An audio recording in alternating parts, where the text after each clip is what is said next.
Welcome back to my channel, guys. It's time for another anime first impression video.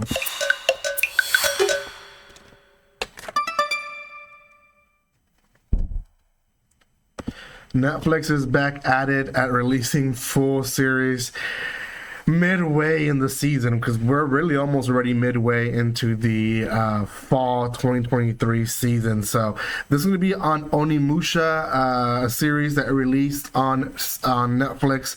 It is 8 episodes long. I just watched the first episode and it is a little longer than the other episodes. The first and last episode actually are both around 36 minutes long, and they encompass, I guess, more, because the rest are your typical 24 minute episodes. So Onimusha can be found on Netflix right now, and I'm not sponsored by them, so you guys can find it other places if you want.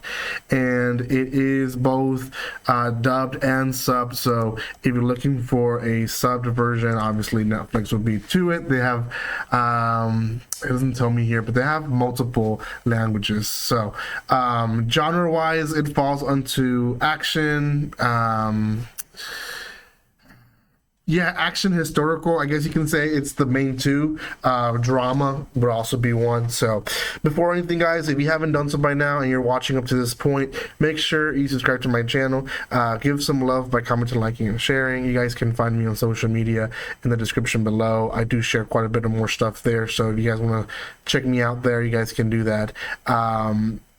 If you want to see more anime first impression videos, I usually do them at the first 3 weeks of the season. So I finished a few weeks ago releasing all my first impression videos. I do have more from Netflix. I'm going to try to post them all throughout this weekend, just because I know they're just brand new and you guys want to hear about them. Are they worth it or not? Because there's multiple series that have released, and I'm working my way through them. So just so you know. Okay, Onimusha. Onimusha is essentially a historical, kind of like demonic presence that they're fighting against. We don't really know much about it yet, but essentially we follow this man who is he is essentially like a legend through the warriors. He's known to be a pretty good fighter, and people in a way fear him. Now he does arrive in this like monk place, and he is trying to retrieve some type of treasure, and the first scene essentially is him fighting all these monks, which is a really good scene. The action part of the series is really well done, and I really appreciate that. Well, he does end up defeating them, and essentially they end up letting him take the scroll or whatever he wanted, and with the condition that he needs to take a monk with him. And he's like, you know, whatever, he can come with me. Now he does have a mission to find this specific person and kill this specific person.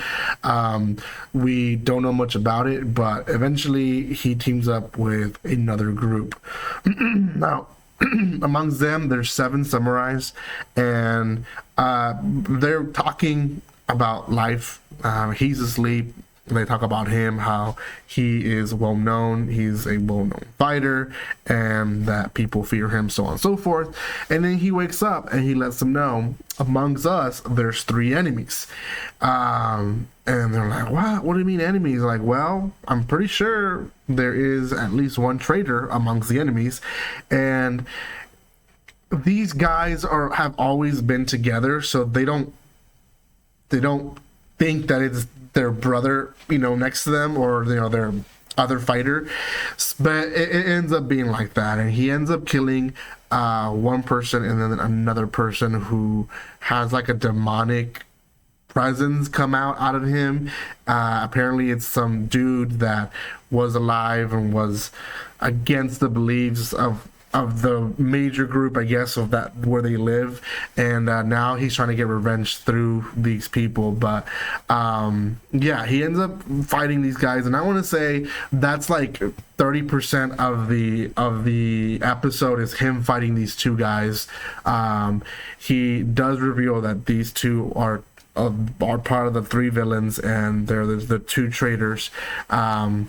that essentially are there to just cause havoc, and they were there to basically at one point betray them and do evil against them. So definitely everyone's in shock. They don't know what to think about. They thought the people that they were with are trustworthy people, and obviously they weren't. So yeah, that is the beginning. Basically, at the end of the episode, he reveals that he is the third villain. I don't know what that is, but he says, "Oh yeah, I'm the third villain," and I'm like, "What the heck?"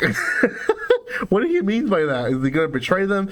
He doesn't. He doesn't say just because you're a villain you have to be a traitor. So he does say he's not a traitor, but he is a villain. So I want to say he's kind of saying like, I'm the one they sent to do the dirty work, essentially, where these guys are samurais and monks, and they have some type of what's right and wrong mentality, and he doesn't. I guess that's kind of what he's approaching it as. Could be wrong, but I think that's essentially what he's trying to tell him, is that at the end of the day, he is protecting himself and no one else. Well, he does let them know, I'm not here to be your guards. I'm not here to protect you guys. I'm here to make sure that I am okay. So pretty weird, I mean, a harsh way to put it, but that's how it is. So the explanation on Netflix, it was a little bit different. It says, with a demonic soul-consuming weapon in hand, can a legendary swordsman and a samurai brotherhood defeat a bloodthirsty zombie uprising? The zombie uprising, didn't really see it, unless they mean the guy that was possessed was the actual zombie type of thing they're fighting. The weapon, we did see it. It's part of that treasure that he was trying to get. The monk lets him use it, and it seemed like the weapon at some point was trying to control him. He was able to remove the weapon because it was like stuck to him. But the bloodthirsty zombie uprising, didn't really get that from the first episode. I'll see. From what I hear, this is based on a video game, which it seems like a pretty cool video game, to be honest. The anime and the animation is really, really good, especially the action scenes. So personally, I do recommend it. Out of 10, I'm going to put this one at 7.5. It's actually, it's a shame that this one is being released all at once, but it is what it is. So go check it out on Netflix. There is 8 episodes out, so there is a TV mature content to it. So just a warning for you young ones who are watching this video. So anyways, thank you guys so much for watching this. If you haven't done so by now, subscribe to my channel, give some love by commenting, liking, and sharing, and I will see you guys next time. Like always, don't be strangers. See you guys.